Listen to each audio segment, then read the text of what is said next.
Hey, good to have you starting it with us here on News 3 this morning. I'm Blaine Stewart. And I'm Jessica Larche. Here's the good news. If you did not raise your hand and you are ready for more rain, well, today is your day. We've got you covered. Miles Henderson right now in the Toyota First Warning Weather Center showing us who's getting rained on at 5:01.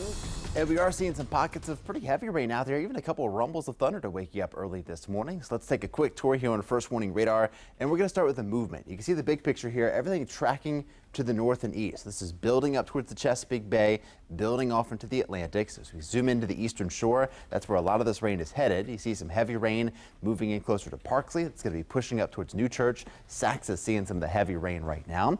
A pocket of heavy rain over Hampton, Poquoson, moving northeast, so heads up Cape Charles. Rain is going to pick up for you. Pretty soggy drive across the CBBT, HRBT, James River Bridge, Monitor Merrimack. So if you're crossing a bridge, expect it to be soggy this morning. As we head down towards the south, we see some heavy rain from Duck towards Kitty Hawk, Kill Devil Hills, Collington, even Manio seeing some of that heavier rain this morning. And some of those rumbles of thunder down towards Hatteras. Thunderstorm right there on both the north and south side of Buxton. Again, pushing to the north and east, so heads up Rodanthe moving in your direction. Most of our rain is going to be pretty early this morning. You see by 6 o'clock, we're still seeing some heavy rain hanging around near the Outer Banks. That's going to be tapering off. So as we get closer to mid-morning, midday, rain chances will drop for us a bit. Still a few showers left over. As we go into the afternoon, early evening, we could see a few more showers and storms. See them pushing in towards Richmond there. They may try to swing in a little bit later on this afternoon to this evening. But I think our biggest, most widespread chance for rain is going to be what we're seeing out there right now. So we'll say a 50% chance early this morning, dropping off to about a 30% chance as we go through midday.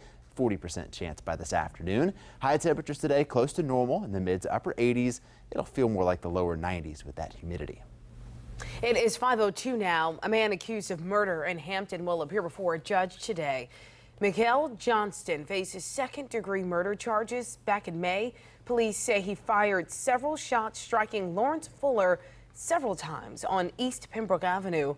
Fuller was rushed to the hospital where he later died. Investigators say the two men knew each other. Johnston will be in court for that preliminary hearing this afternoon around 2. Later today, a Suffolk man is due in court. He is accused of causing a deadly head-on crash at the end of last year.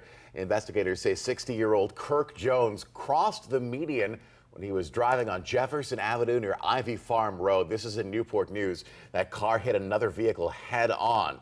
The driver of that car, 23-year-old Kyron Bird, died as a result of that crash. It's 5:03. And all the heavy rain we had this weekend caused a big part of a tree to fall and collapse into a home in Norfolk. Take a look at this video. Wow. The tree split in two at this home on Bruce Street just off of Azalea Garden Road. As you can see, it left a huge hole in the house.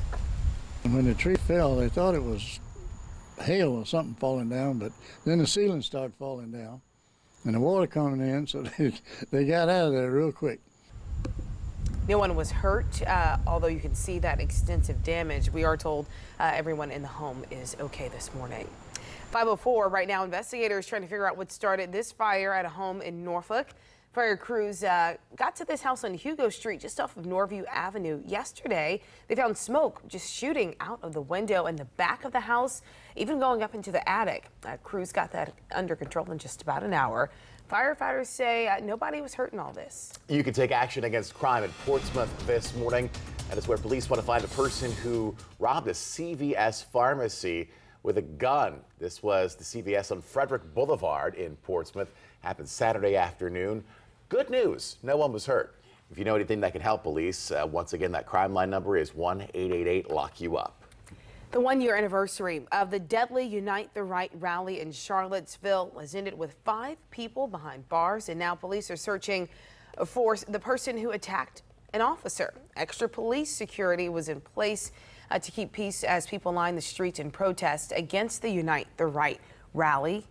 This year, 4th Street was covered in flowers in Charlottesville. But you remember last year, that was the scene of that deadly attack. Demonstrators say that they are fighting against something that should never happen again.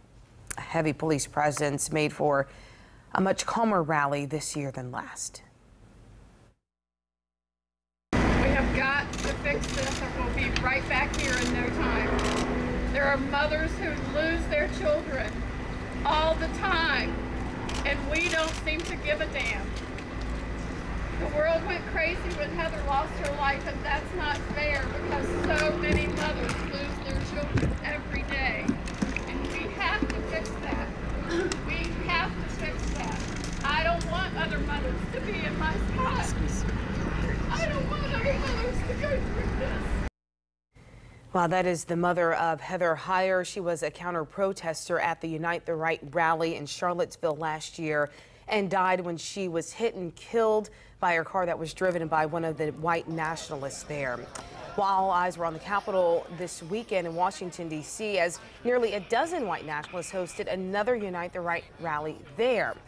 Many of them wore masks and entered Lafayette Square under police escort a full 2 hours before they were scheduled to arrive on Sunday. But thousands of counter-protesters were already there. Jackson Kessler, who organized last year's Unite the Right rally in Charlottesville, also organized this one in D.C. over the weekend.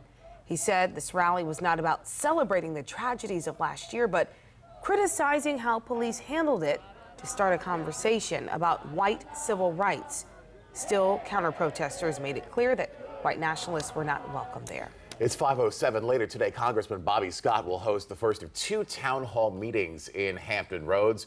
The first will be in Newport News. That is tonight. He's hoping to update people there on what he's working on in Capitol Hill. This includes the legislation he recently introduced to provide students, every student, with the opportunity to earn a debt-free college degree. Tonight's meeting is at 6:30 at Homer Hines Middle School. The second forum will be in Chesapeake tomorrow around the same time at the Camelot Community Center.